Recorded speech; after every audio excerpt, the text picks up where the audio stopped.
Hey guys, Shop here with another Why Not Jungle video. In this video series we take a look at the lesser picked or off the meta champions that you wouldn't normally see in the jungle, and we just talk a little bit about them. In the last video we featured Renekton jungle, and thanks to your suggestions in this video we're going to feature jungle Gnar. If you want your voice to be heard and recommend champions for me to feature in the next video, then details on how you can do that will be towards the end of this video. So what are 3 positives of playing jungle Gnar? Firstly, he is a resourceless champion. That means he can spam his abilities all day long in the jungle to help with his clearing without worrying about running out of mana or anything nasty like that. He also fills the jungle role quite effectively as far as being a tanky champion that can also initiate and working well with a limited budget.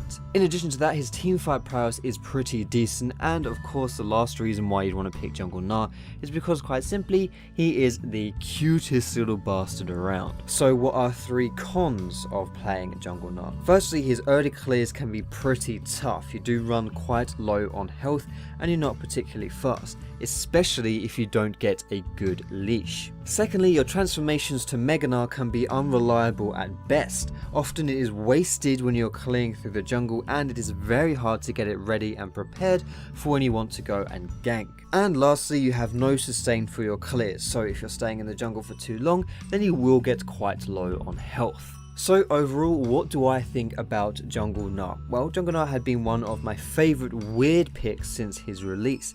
He was never anything special, mostly due to his hard first clears and his low impact early game, but it was always pretty fun to play when you got to those team fights. The Season 5 jungle significantly amped up the difficulty, and poor old jungle Gnar became more risk than reward.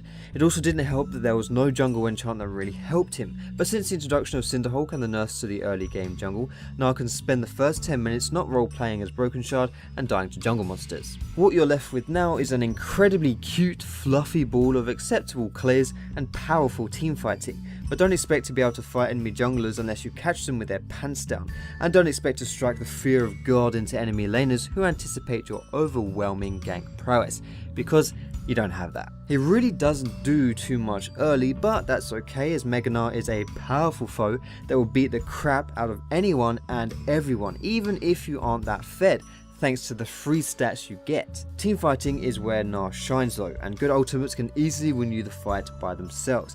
To be honest, jungle Gnar plays a lot like a standard Gnar, just with less items and a weaker early game. And despite the fact that I said your Mega Gnar transformations would be unreliable, as your Gnar bar would fall off as you go to gank, don't forget that you can walk over to the Scuttle Crab and give him a few knocks in order to charge that Gnar bar for you to go join a fight or go and gank. You never know, those few extra points in your Gnar bar might just make the biggest of differences. So for those of you looking for some more knowledge on how to play jungle Gnar, I'm going to pull this graphic on the screen now with all of the information that I like to use when I'm playing him. At the beginning of the video I mentioned you could influence what champion I'm featuring in my next videos. The way you can do that is to either tweet at me at FoxShopLol using the hashtag WhyNot followed by your champion of choice. You can just leave a comment in the video as well, but it's much more easy for me to see them if they're directed to me at Twitter. Either way, I'm going to try to read as many of those suggestions as I can, but that's all I want to say for this video. So thank you so much for watching. If you did like it, feel free to give it a thumbs up.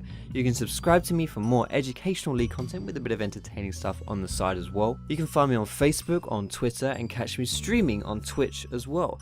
All of those links are in the description, guys, but most importantly, thank you so much for watching.